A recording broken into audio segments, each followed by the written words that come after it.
Hi viewers, welcome to our channel. ప్రస్తుతం మనతో పాటు ఇమ్మంది రామారావు గారు సీనియర్ జర్నలిస్ట్ ఉన్నారు. వారితో ఒకసారి మాట్లాడదాం. సార్ నమస్కారం. సార్ నమస్తే బాబు. సార్ విజయసాయి రెడ్డి గారు చంద్రబాబు గారు ప్రమాణ స్వీకారం చేయక ముందే ఒక ప్రెస్ మీట్ పెట్టారు సార్ ఢిల్లీలో.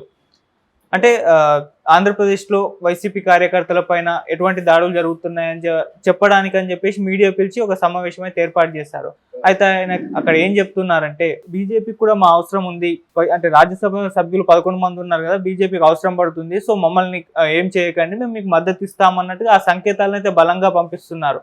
అలాగే ఢిల్లీకి వెళ్ళి మరి మన ఏపీలో జరుగుతున్న కార్యకర్తలపై దాడుల గురించి అక్కడ కూడా మీడియా పరంగా తెలియజేయాలని ఒక ప్రయత్నం అయితే ఆయన చేయడం చూస్తున్నాం సార్. మరి దీని గురించి మీరు ఏం చెప్తారు సార్? దీని గురించి కొంచెం ఘాటుగా చెప్పాలి, ఎందుకంటే ప్రజలకి వీడియో చూస్తున్న ప్రజలకు కూడా అర్థం అవ్వాలి. నా మొదటి ప్రశ్న, ఎంతకాలం ఎక్కడున్నావు విజయసాయి రెడ్డి, ఎక్కడున్నావు?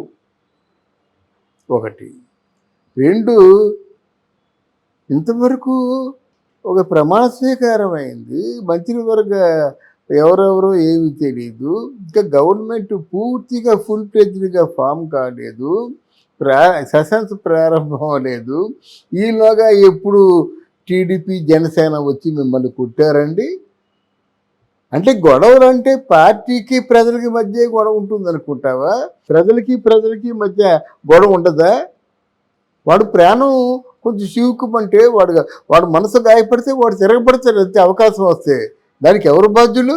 అలా అయినప్పుడు నువ్వు సుధాకర్ అనేటువంటి డాక్టర్ సుధాకర్ ఎనస్థీషియను మాస్కులు లేవన్నందుకు మానసికంగా హింసించి, గుండు గీయించి, పిచ్చివాడని ముద్ర వేసి ఎండలో పడుకోబెట్టి కిరాతకంగా చంపేశారే, అప్పుడు ఈ విజయసాయి రెడ్డి ఎక్కడున్నాడు?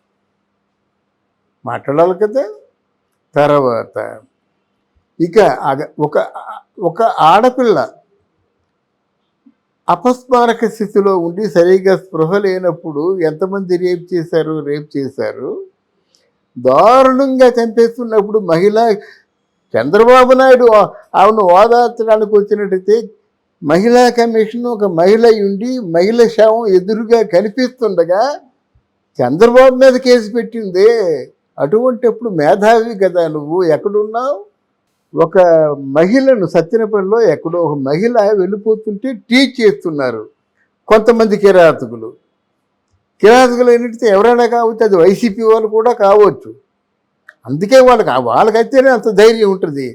ఎందుకు మా అక్కను అలాగా టీచ్ చేస్తున్నారని చెప్పిన పాపానికి కిరసనాయలు పోసి అంటే సజీవ దహనం చేశారే, అప్పుడు నువ్వు ఎక్కడున్నావు విజయసాయి రెడ్డి? దారుణాలు జరుగుతున్నాయి. ఉత్తరాంధ్రలో నువ్వు ఉన్నావు కదా, ఉత్తరాంధ్ర ఇన్ఛార్జిగా నువ్వు ఉన్నావు కదా, ఉత్తరాంధ్రలో ఎన్ని భూ కబ్జాలు జరిగాయో నీకు తెలుసు కదా. కుటుంబ సైతం తల్లి పిల్లాదిని కూడా తగలబడిపోయి చచ్చిపోయారే. వాళ్ళ ల్యాండ్ భూ కబ్జా జరిగితే అధికారుల దగ్గరికి వెళ్తే మేమేం చేయలేని చెప్పినప్పుడు ఎక్కడున్నా నువ్వు? పేపర్లో వార్తలు చదవటం లేదా? అంటే సాంఘిక మాధ్యమాల్లో వచ్చినటువంటి దారుణాలు, నేరాలు, ఈ ఘోరాలు ఇవి చూడటం లేదా? తెలుసుకోవటం లేదా? నీకు సంబంధిత పిఆర్ఓ ఇన్ఫర్మేషన్ అందించటం లేదా? ఎన్ని దారుణాలు జరిగాయి. 30,000 మంది మహిళలు కనిపించకుండా పోయినారు. నీ కళ్ళు ఎక్కడ పోయినాయి? నీ బుద్ధి ఎక్కడ పోయింది? నీ బుర్ర ఎక్కడ పోయింది? ఏం మాట్లాడతావు నువ్వు? అరే, జగన్మోహన్ రెడ్డిని అందరూ నిలువులా ముంచేస్తుంటే చూసి ఏం చేస్తావు? సజ్జలను ఏం ప్రశ్నించావు? నా ప్రశ్న ఒకటే, ఇది వీడియో కోసం చెప్పటం లేదు, సూటుగా విజయసాయి రెడ్డి గారిని ప్రశ్నిస్తున్నాను. 30,000 మంది మహిళలు వెళ్ళిపోతున్నప్పుడు నువ్వేం చేసావు? ప్రశ్నించావా? సజ్జల లాంటి వాడు రెండో వారికి అపాయింట్మెంట్ లేకుండా పూర్తిగా ఆ కబ్జా చేసి అక్కడ ఆయన తాడేపల్లి ప్యాలెస్కి ఎవరు వెళ్లకుండా చేసినప్పుడు నువ్వేం చేస్తావు? రోజా ఒక స్త్రీ అనవలసిన మాట్లాడిందా? ఏమ్మా ఇది పొరపాటు అని ఒకరోజు చెప్పావా? కొడాలి నాని నీ అమ్మ మూడు నా అమ్మ మూడు ఏదో అంటున్నప్పుడు పొంగిపోయావు, కానీ ఒక్కరోజు మందలించావా? పేరుని నాన్ని మందలించావా? జనసేన పార్టీని దారుణంగా తిట్టినప్పుడు అనిల్ కుమార్ యాదవ్ను మందలించావా? అరే, ఒక పెద్ద నాయకుడు, 44 సంవత్సరాల రాజకీయ అనుభవం ఉన్నవాడు, వారి భార్య క్యారెక్టర్ అసాసినేషన్ చేసినట్టయితే ఉక్కిరి బిక్కిరయి చంద్రబాబు నాయుడు ఏడిస్తే ఒక్క మాట వాళ్ళు మందలించావా నువ్వు? నీకా సంస్కారం ఉంది, నువ్వా సంస్కారం గురించి మాట్లాడతావు? చిచ్చి అంటున్నా నిన్ను అందరూ. నువ్వు బయట తగుదులమ్మా మాకు బ్లాక్మెయిల్ చేస్తున్నావు, 11 మంది ఉన్నారని చెప్పేసి మేము ఆంధ్రప్రదేశ్ గురించి అడుగుతున్నాం. మీరు చూసుకోండి, బీజేపీ పార్టీ మీరు చూసుకోండి, మీరు మద్దతు ఇస్తారో లేకపోతే వెనక్కి వెళ్ళిపోతారో మీరు చూసుకోండి, మిమ్మల్ని వాళ్ళు చూసుకుంటారు. అంతేగాని దారుణంగా మాట్లాడితే మాత్రం తస్మాత్ జాగ్రత్త. ఇలా సమాజాన్ని నాశనం చేస్తారు, ఆంధ్రప్రదేశ్ని నాశనం చేశారు, కనిపించిన చోట్ల కబ్జాలు చేశారు, ప్రభుత్వ ఆస్తులనేమో తాకట్టు పెట్టేసుకున్నారు. మీరే మాట్లాడతారు. వన్సేగే తస్మాత్ జాగ్రత్త అని చెప్తున్నాను. అంటే ఇప్పుడు బీజేపీ సపోర్ట్ అనేది మరి వైసీపీ కార్యకర్తలకు అంటే దాడులు జరుగుతున్నాయి కదా, ఉంటుందంటారా సపోర్ట్? అంటే విజయసాయి రెడ్డి గారు చెప్పిన ప్రకారం నా రాజ్యసభ సభ్యులు ఉన్నారు, మీకు మద్దతు తెలుపుదాం అన్నట్టుగా ఆయన సంకేతాలు అంటే ఇలాగా చూపిస్తున్నారు కదా. మా సపోర్ట్ ఉంటుంది, జాగ్రత్త అంటే ఎవరికైనా మడుస్తుందండి. అంటే నీ సపోర్ట్ లేకపోతే ఇంకోళ్ళు వస్తారండి నీ స్థానంలోకి. ఈరోజు మనుషులు ఎలాగొస్తారో మీకు తెలుసు కదా, మనుషుల్ని ఎలా రప్పించుకోవచ్చో మీకు తెలుసు కదా. అంటే బ్లాక్మెయిల్ చేస్తున్నావా? నువ్వు మోదీ గారినే బ్లాక్మెయిల్ చేస్తున్నావా? అమిత్ షానే బ్లాక్మెయిల్ చేస్తున్నావా? వాళ్ళు ఎంత రాజకీయ శత్రుల్లో నీకు తెలుసు కదా. మరే నువ్వు పార్లమెంటు వ్యవహారాలు చూసావు, మోదీకి నేను ఏదో ఆయన నా జేబు సంస్థ అన్నట్టుగా మాట్లాడావు. ఏమైపోయారు మోదీ గారు నీకు? మరి ఆ మోదీ గారితోనే చిన్నగా వెళ్ళి మాట్లాడచ్చు కదా, నీకు ఏమైనా చనువు ఉంటే. ఇవన్నీ తప్పుడు సంకేతాలు ఇస్తాయి ప్రజలకి. ఇలాంటి తప్పుడు సంకేతాలు ఇచ్చేటువంటి మాటలు మానుకోమని హెచ్చరిస్తున్నాను. ఒక మహిళను సత్యనపల్లిలో ఎక్కడో ఒక మహిళ వెళ్ళిపోతుంటే టీచ్ చేస్తున్నారు కొంతమంది కిరాతకులు. కిరాతకులు ఏంటంటే ఎవరైనా కావచ్చు, అది వైసీపీ వాళ్ళు కూడా కావచ్చు. అందుకే వాళ్ళకైతేనే అంత ధైర్యం ఉంటుంది. ఎందుకు మా అక్కను అలాగా టీచ్ చేస్తున్నారని చెప్పిన పాపానికి కిరసనాయలు పోసి అంటే సజీవ దహనం చేశారే.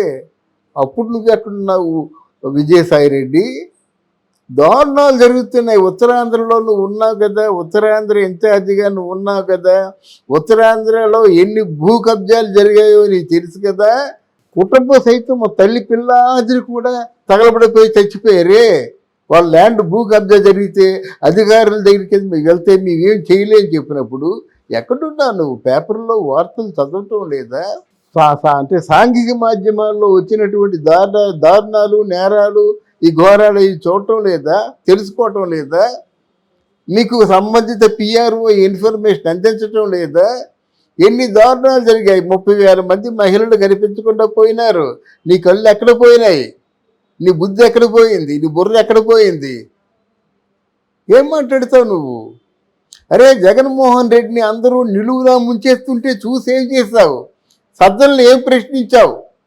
నా ప్రశ్న ఒకటే, ఇది వీడియో కోసం చెప్పటం లేదు, సూటుగా విజయసాయి రెడ్డి గారిని ప్రశ్నిస్తున్నాను. 30,000 మంది మహిళలు వెళ్ళిపోతున్నప్పుడు నువ్వేం చేసావు? ప్రశ్నించావా? సజ్జల లాంటి వాడు రెండో వానికి అపాయింట్మెంట్ లేకుండా పూర్తిగా ఆ కబ్జా చేసి అక్కడ ఆయన తాడేపల్లి ప్యాలెస్కి ఎవరు వెళ్లకుండా చేసినప్పుడు నువ్వేం చేస్తావు? రోజా ఒక స్త్రీ అనవలసిన మాట్లాడిందా? ఏమ్మా ఇది పొరపాటు అని ఒకరోజు చెప్పావా? కొడాలి నాని నీ అమ్మ మూడు నా అమ్మ మూడు ఏదో అంటున్నప్పుడు పొంగిపోయావు, కానీ ఒక్కరోజు మందలించావా? పేరుని నాన్ని మందలించావా? జనసేన పార్టీని దారుణంగా తిట్టినప్పుడు అనిల్ కుమార్ యాదవ్ను మందలించావా? అరే ఒక పెద్ద నాయకుడు, 44 సంవత్సరాల రాజకీయ అనుభవం ఉన్నవాడు, వారి భార్య క్యారెక్టర్ అసాసినేషన్ చేసినట్టయితే ఉక్కిరి బిక్కిరి చంద్రబాబు నాయుడు ఏడిస్తే ఒక్క మాట వాళ్ళు మందలించావా నువ్వు? నీకా సంస్కారం ఉంది, నువ్వా సంస్కారం గురించి మాట్లాడతావు? చిచ్చి అంటున్నా నిన్ను అందరూ. నువ్వు బయట తగుదులమ్మా మాకు బ్లాక్మెయిల్ చేస్తున్నావు, 11 మంది ఉన్నారని చెప్పేసి మేము ఆంధ్రప్రదేశ్ గురించి అడుగుతున్నాం. మీరు చూసుకోండి, బీజేపీ పార్టీ మీరు చూసుకోండి, మీరు మద్దతు ఇస్తారో లేకపోతే వెనక్కి వెళ్ళిపోతారో మీరు చూసుకోండి, మిమ్మల్ని వాళ్ళు చూసుకుంటారు. అంతేగాని దారుణంగా మాట్లాడితే మాత్రం తస్మాత్ జాగ్రత్త. ఇలా సమాజాన్ని నాశనం చేస్తారు, ఆంధ్రప్రదేశ్ని నాశనం చేశారు, కనిపించిన చోట్ల కబ్జాలు చేశారు, ప్రభుత్వ ఆస్తులనేమో తాకట్టు పెట్టేసుకున్నారు. మీరే మాట్లాడతారు. వన్సేగే తస్మాత్ జాగ్రత్త అని చెప్తున్నాను. అంటే ఇప్పుడు బీజేపీ సపోర్ట్ అనేది మరి వైసీపీ కార్యకర్తలకు అంటే దాడులు జరుగుతున్నాయి కదా, ఉంటుందంటారా సపోర్ట్? అంటే విజయసాయి రెడ్డి గారు చెప్పిన ప్రకారం నా రాజ్యసభ సభ్యులు ఉన్నారు, మీకు మద్దతు తెలుపుతామన్నట్టుగా ఆయన అంటే సంకేతాలు ఇలాగా పంపిస్తున్నారు కదా. మా సపోర్ట్ ఉంటుంది, జాగ్రత్త అంటే ఎవరికైనా మడుస్తుందండి. అంటే నీ సపోర్ట్ లేకపోతే ఇంకోళ్ళు వస్తారండి నీ స్థానంలోకి. ఈరోజు మనుషులు ఎలాగొస్తారో మీకు తెలుసు కదా, మనుషుల్ని ఎలా రప్పించుకోవచ్చో మీకు తెలుసు కదా. అంటే బ్లాక్మెయిల్ చేస్తున్నావా? నువ్వు మోదీ గారినే బ్లాక్మెయిల్ చేస్తున్నావా? అమిత్ షానే బ్లాక్మెయిల్ చేస్తున్నావా? వాళ్ళు ఎంత రాజకీయ చతురులో నీకు తెలుసు కదా. మరే నువ్వు పార్లమెంటు వ్యవహారాలు చూసావు, మోదీకి నేను ఏదో ఆయన నా జేబు సంస్థ అన్నట్టుగా మాట్లాడావు. ఏమైపోయారు మోదీ గారు నీకు?